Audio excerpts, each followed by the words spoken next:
Dolgotrajna žalost, tesnoba, občutek praznine, črnogledost ali izguba veselja za stvari, ki ste jih včasih radi počeli, so najbolj jasni znaki depresije. Oseba se težje skoncentrira, nakazane so težave v pozornosti, v fokusiranju, v koncentraciji in zaradi tega imajo posledično tudi slabšo delovno učinkovitost, učno uspešnost, pri otrocih. Depresija ima lahko tudi zelo jasne telesne posledice, na primer nespečnost, izguba apetita in posledično telesne teže. Težave z bolečinami v mišicah, z glavoboli, potem cel spekter je tudi prisotnih lahko gastrointestinalnih težav. In kako si lahko pred depresijo pomagamo?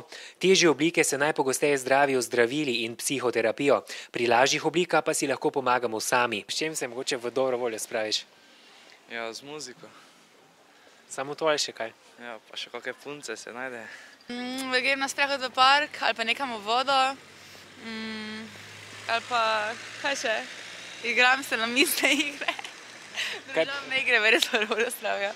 Pravi, da je treba za to rutinsko vsakdanje življenje poskrbeti, za čim manj kofeina, za čim manj nikotina, se pravi takih ekscitatornih dejavnosti po eni strani, po drugi strani pa fizična aktivnost.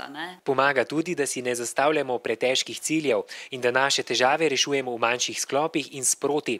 Prav gotovo se bomo počutili bolje tudi, če bomo šli v kino ali se udeležili kakšne druge družabne aktivnosti.